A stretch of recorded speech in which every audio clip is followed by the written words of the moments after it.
Okay, it's been a long day.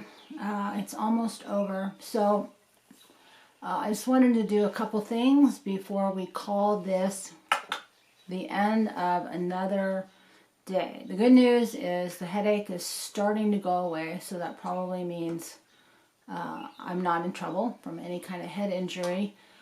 I made the food, and even though I had some eggs and cheese left, it was so gross. And I even put the zucchini in there, but the wild stuff, it just didn't taste right. I am in trouble. And then, you know, the pear, the cactus pad, apparently there are stickers in it, even though you can't see them. I know you're supposed to rub both sides. I have all these invisible stickers in my fingers now. So, of course, my eyes suck. So I'm trying to, you know, figure out how to pull them out as we go here. All the little tiny things that go on during a day, you know, and I was thinking about, you know, showing you the plans, you know, wishing there was a time when I could get your comments below and tell me maybe what some of those plants were and how different this is. You know, if you've never seen YouTube, if this is in the future, you know, we had this international platform that you could upload for free, meaning you could make movies for free and you could show anybody. And you know, it started off like this, really authentic, and then it morphed into something very fake, and how to create influence, and it became a sophisticated storytelling machine with editing and sound effects and transition effects, and you know, you would cut it up so there was no pause, you know, in anybody's speech patterns, and certainly not, you know, what you've seen on this SD card of just raw, unfiltered, unedited, unspecial effect footage that doesn't have any flow to it in a fun way. But I'm finding something else is happening. You know, when I used to make videos on YouTube, I was aware, you know, the audience was there, and I was aware that you know, they would decide, you know, if anybody watched my videos. And, you know, when I first started, nobody watched, and I had so much fun editing and doing fun things and experimenting. And then I treated it as a business, and how it stopped being fun. And I was hyper aware of who was watching and why they were watching. And, you know, fake smile. You know, I was really good at putting on a persona in those YouTube videos, trying to be normal, but what I'm experiencing now, you know, in stress and crisis, I am more myself than I have ever, you know, was ever on YouTube, and the relationship I'm having with the camera is changing. Because I'm not going back and watching these. I'm not, you know, editing. I'm not thinking about them, like how I'm going to take all the different pieces, put them together in a story, because I'm just shooting video commentary as I go through my day, and I don't know what my day is going to be like. I don't have an outline or a script or an idea, you know, about where I want things to go, and how it's changing, you know, the relationship I'm having talking to a camera, and it's becoming more the relationship I have on print in my journal, which was really, you know, the gift I was trying to give people, was an authentic voice for themselves in a writing experience to reflect back to them who they were and who they are.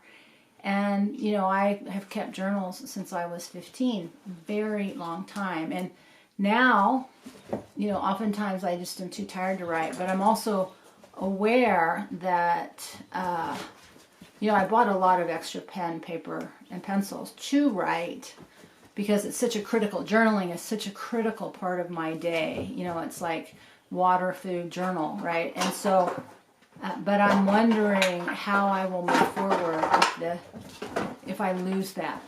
You know, I know I'm going to lose this because you know, I don't have, my batteries are old. I don't know how long they're even going to last at this point. Noise from the dog.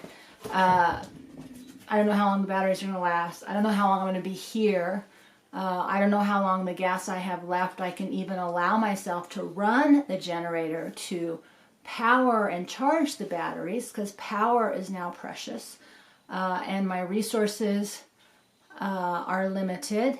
And you know, the future hasn't unfolded. You know, if all the lights flipped back on tomorrow, then I would have a really interesting week's worth of video that I could, you know, edit and cut up and make a cool story, right? But I'm not doing that for that reason. I'm doing this because, like I said at the very beginning, you know, I loved those old letters and diaries that reflected the reality of people in that moment. They didn't even know about being fake because they were just writing letters to their loved one, or they were writing in a journal or a diary, assuming that no one would ever read it because there was so little public distribution. Distributing information, distributing content was almost impossible. I mean, it was, you had the printing press, but it was expensive, and you just didn't put out every... I smell poop.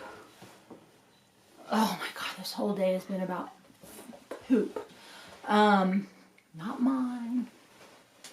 But anyways, I lost my train of thought. Oh, I was going to say, is, you know, we lived in a world, at the end of this world, and that what we're experiencing or had just experienced, as things are, you know, obviously changing one way or the other, is that we use these mediums to put out our every thought, our every feeling, our every experience. Oh, I ate peanut butter and jelly. Do you like me? You know, do you validate me? Will you share me? Will you tell everybody else what I'm doing? Will you support my merchandise that has my brand on it? And that authentic voice got lost because it became about influence, and influence was money. And what did we need to do to influence each other? And what I'm experiencing now, you know, is I didn't have any influence in that world, in case you're wondering. But I have no influence in my tiny community either. You know, the divide is growing. I have a different way of being in the world that I could hide behind a camera, and because I could go to the store and get what I needed, and I didn't have to share, and I didn't have to have a group discussion about it. That's changing. You know, I always was a huge proponent saying that, you know, in order to survive any of these apocalyptic scenarios, you had, this is the dog again, you had to have a community. And I'm having this terrifying awareness that I am not constructive to the community, and the community is not in alignment with my vision of where I want to go and how serious I'm taking this and what my plans are and how I want to navigate through it. And you know, you don't know anything until you have the experience. And I never wanted to have this experience. I wanted this to be an idea. And I wanted it to be something that I just could imagine and play with in a video format once upon a time. I never wanted it to be real. And you can't go back. Time may be non-linear in one way, but in our world it's very linear. This is a lot of energy. So, anyways, all right. So it's been a really long day. I'm have a slightly less of a headache, so I'm super happy about that. And right now the sun is out. I'm super happy about that. We got a break in the rain. Who knows if I have no idea what the future is. I haven't learned to read the weather patterns up here because it's a different, I can't see anything. I'm in this weird bowl. That drives me crazy. So anyways, now I'm rambling. So we're going to cut. I'm going to hopefully see you tomorrow. I'm assuming because I woke up this morning, I will wake up tomorrow morning. And things are changing. I have no idea where I'm going with all this. And now I'm completely grossed out by the food on the ground. That is so bad. I want donuts and ice cream and pizza. I don't even eat those things in real life, but now that I know I can't have them,